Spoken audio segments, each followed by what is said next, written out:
Regardez ces photos que j'ai prises à Paris. Regardez bien la foule. On dirait une masse neutre. Pourtant, quand on pense à Paris, on pense à la capitale de la mode. Alors pourquoi est-ce que quand je regarde cette photo, je ne vois que du gris? Où est passée la couleur? Il y a un mot pour ce qu'on vit aujourd'hui, un mot inventé par un critique d'art britannique pour décrire quelque chose de très précis dans la société occidentale. On y reviendra plus tard, mais d'abord, il faut comprendre comment on en est arrivé là. Si on observe l'évolution des collections dans les magasins de vêtements, on voit rarement de couleurs. Beaucoup de tons neutres, du beige, du noir, au mieux du marron.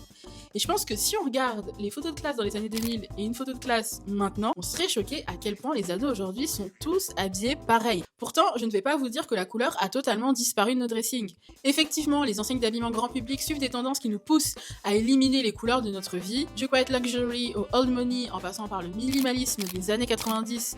Sauf que cette obsession du neutre dépasse largement la mode.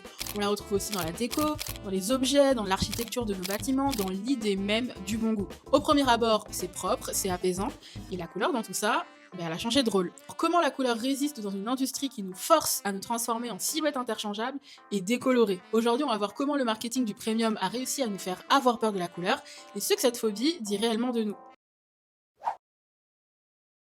La détestation de la couleur a complètement été fabriquée. Regardez ce portrait, vous le connaissez tous, Louis XIV, le roi Soleil. Rassurez-vous, je vais pas vous faire un cours d'histoire, je veux juste que vous vous concentriez sur ses vêtements. Il y a du bleu intense, du rouge profond, des broderies, de l'or. À l'époque, si vous vouliez dire au monde que vous étiez au sommet de la pyramide sociale, vous ne portiez pas du beige.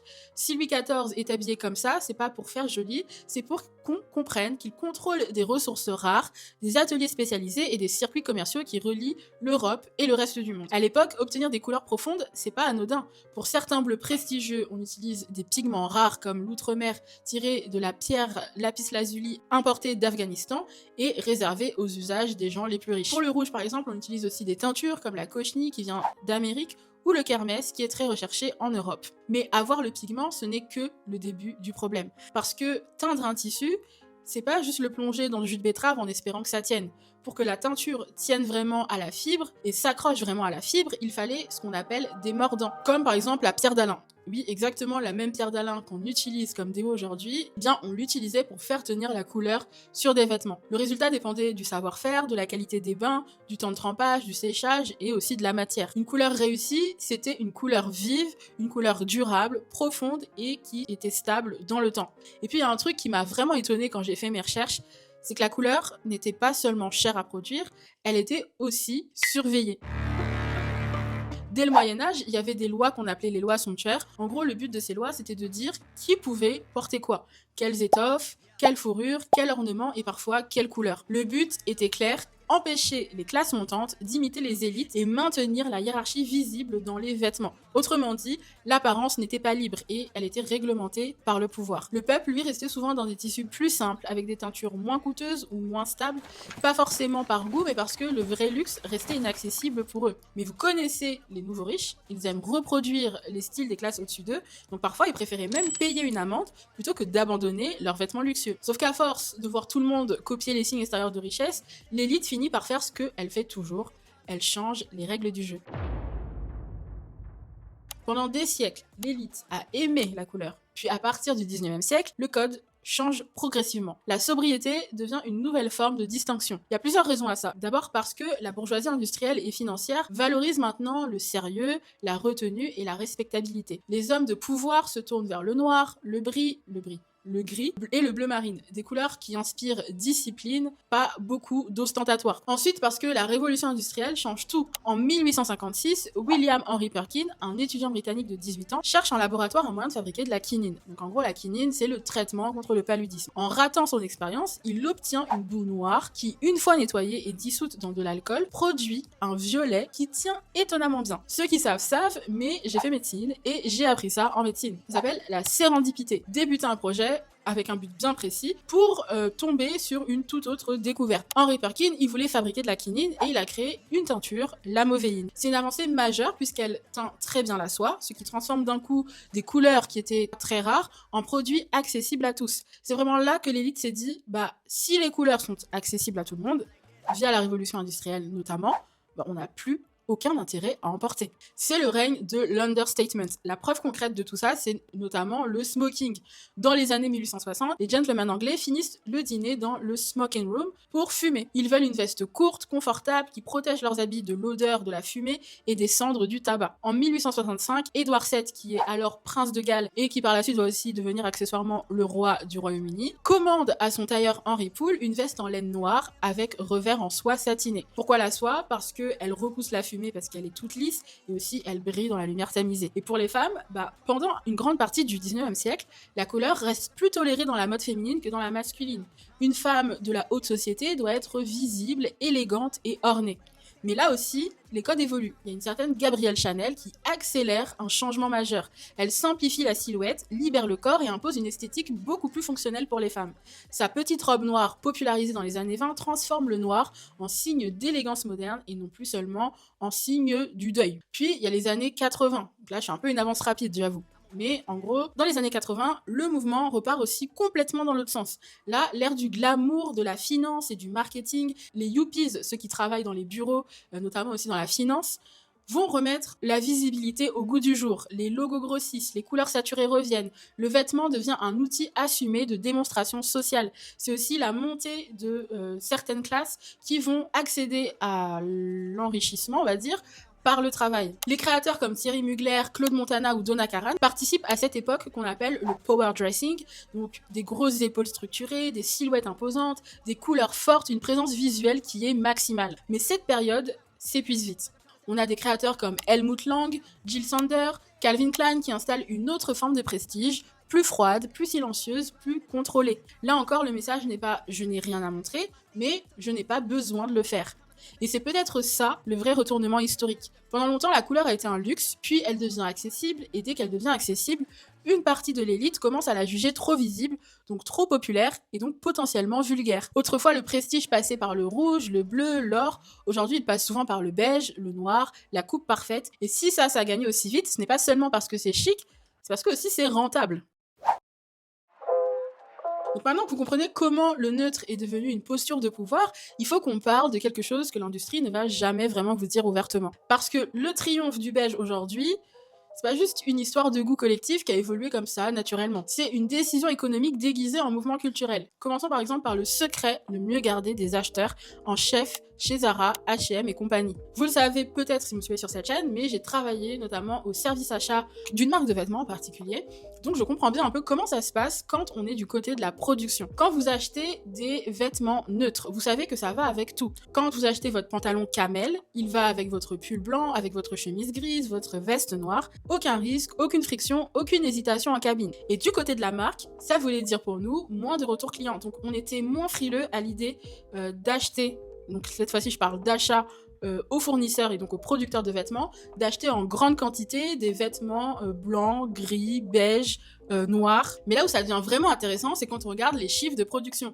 Parce que teindre un tissu en fuchsia, en bleu électrique, certes c'est risqué pour une marque, parce qu'ils sont pas sûrs de l'accueil que va recevoir un produit qui a une couleur un peu forte comme ça. Mais c'est surtout que ça consomme des quantités d'eau absolument folles et ça mobilise beaucoup de produits chimiques, de métaux lourds ou bien des formaldéhydes, des phtalates et qui coûtent aussi une fortune à traiter pour respecter les normes environnementales européennes qui se durcissent chaque année. L'industrie textile est responsable de 20% de la pollution mondiale des eaux et la majorité de ça vient des teintures synthétiques. Un pull en laine non teinte ou un coton brut, c'est moins cher à produire et moins polluant, mais ça les marques s'en foutent un peu, c'est surtout moins cher à produire et ça répond aussi exactement aux exigences des nouvelles lois anti-fast fashion qui arrivent en Europe. Vous voyez ce qui se passe, l'industrie a trouvé un moyen de transformer sa contrainte économique et réglementaire en argument marketing. Au lieu de vous dire on produit du neutre parce que c'est moins cher, beaucoup plus sûr pour nous et on sait que vous allez acheter, on vous dit, nous proposons des pièces intemporelles et durables dans le respect de l'environnement. C'est du génie, franchement. Un génie un peu cynique, mais c'est quand même du génie. Et le contexte économique amplifie tout ça. En 2025, les ventes de mode en France stagnent. Dans ce climat, risquer une collection de robes imprimées léopard en orange, en violet, c'est du suicide commercial. Les invendus partent à la poubelle ou pire sont incinérés, ce qui a valu d'ailleurs des scandales monumentaux à plusieurs grandes marques ces dernières années.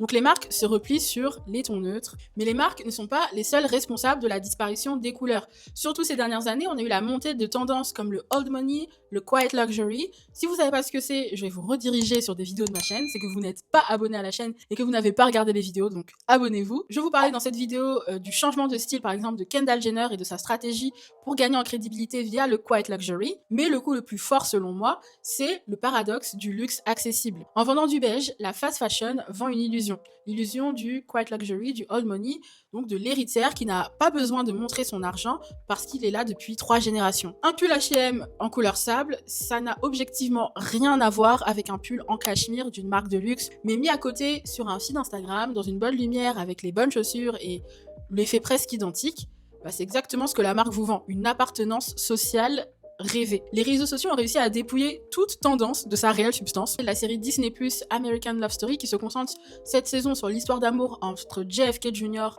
et Caroline Bessette, je trouve que Disney a totalement compris dans quelle ère on se trouvait. Une ère où on a besoin de cadres avec ce monde qui part en couille, excusez-moi du terme. Une ère où on a besoin de stabilité, que ce soit financière ou sociale, dans un monde où l'économie est incertaine, où il y a des guerres partout, où il y a chaque semaine apporte quelque chose de nouveau à angoisser. L'esthétique neutre répond à quelque chose de bien plus profond qu'un goût vestimentaire. On est dans une ère où tout s'accélère. Je trouve toujours impressionnant à quel point les réseaux sociaux ont vraiment changé la mode.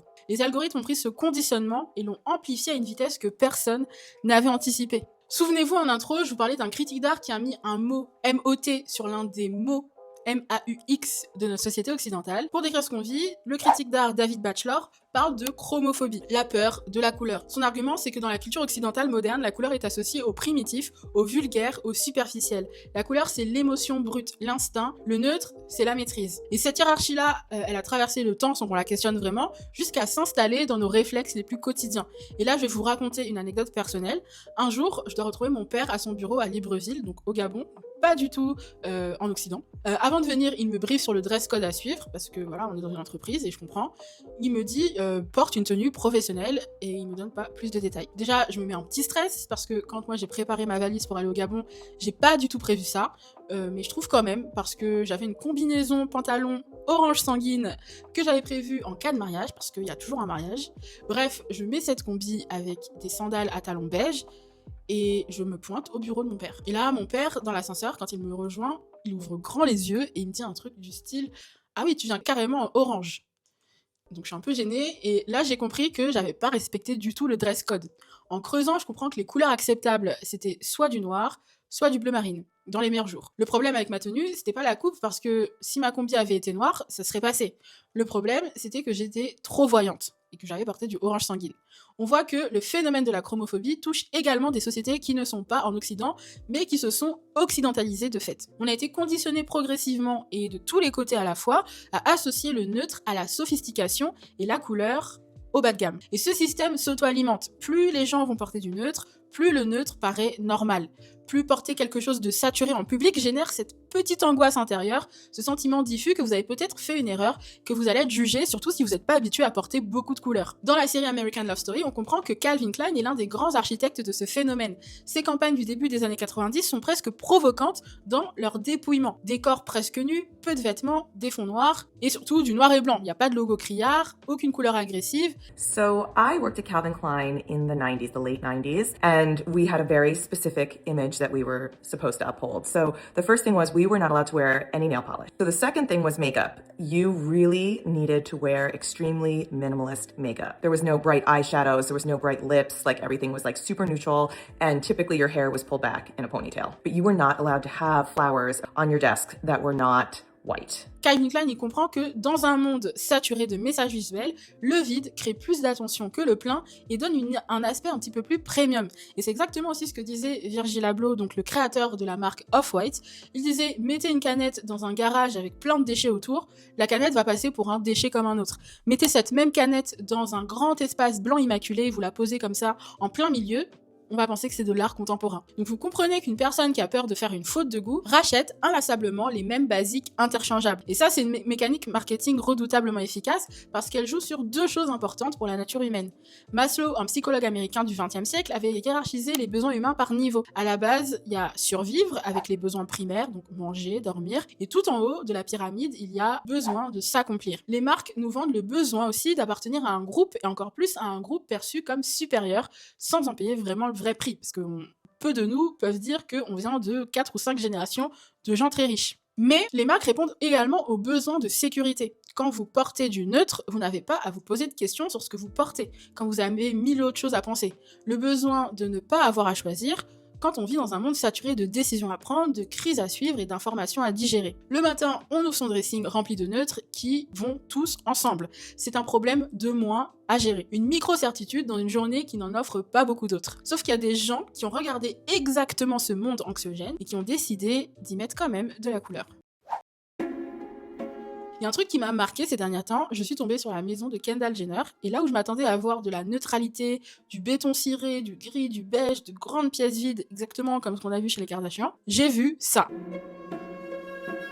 Plein d'objets, plein de couleurs, du mix and match. Pareil quand j'ai vu la maison de la créatrice de contenu Emma Chamberlain. En réalité, ce retour du maximalisme dans la déco n'a rien de surprenant parce que le minimalisme neutre n'a jamais été le seul code du luxe. Ça a même été longtemps le code du luxe des nouveaux riches. Il y en a toujours eu deux. Il y a d'abord le premier qui dit « je n'ai pas besoin de montrer », donc je mets du béton ciré, du blanc cassé, des grandes maisons vides, on dirait des villas témoins. Et puis, il y a le deuxième code, souvent de familles qui sont générationnellement beaucoup plus riches depuis longtemps, depuis plus longtemps en tout cas, qui dit « j'ai une culture, une maison, une histoire », par exemple la grande bibliothèque monumentale, les boiseries, les tissus riches à motifs et colorés.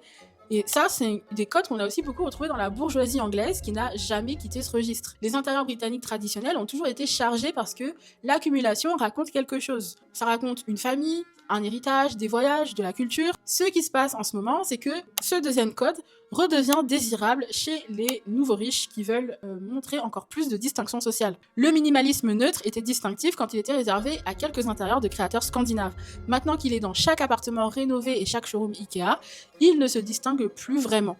Alors ceux qui veulent vraiment se distinguer sont passés au prestige de l'érudition. Ça me fait penser aux gens qui surperforment le fait de lire sur les réseaux pour se distinguer de la masse qui ne fait que scroller. Au fond, c'est toujours la même question. Comment se distinguer quand tout le monde fait pareil? Sauf que la réponse ne vient pas toujours d'en haut. Parfois, elle vient aussi des contre-cultures. Si vous ouvrez TikTok ou Instagram, vous allez voir au milieu des beige moms et des créatrices de contenu au style minimaliste, des filles qui vont surinvestir la couleur. C'est une réponse consciente à l'uniformisation et à la chromophobie. Ce maximalisme coloré porte aussi quelque chose de beaucoup plus intime.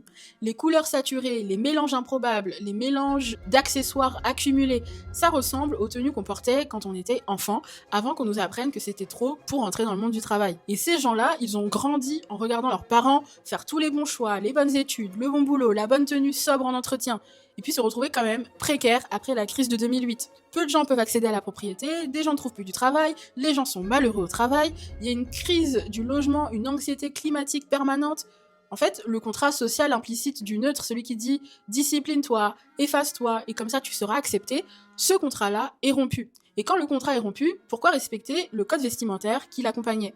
Mais ce mouvement, il ne vient pas que du peuple, il vient aussi des marques elles-mêmes, et il peut parfois servir à vendre beaucoup plus. Souvent, c'est des marques un petit peu plus niches. J'ai remarqué, les marques espagnoles le font beaucoup. Et d'ailleurs, depuis quelques temps sur TikTok, il y a un type de vidéo qui fait pas mal de vues, qui parle justement de la couleur. Ce sont des vidéos qui s'appellent « Devine la couleur ».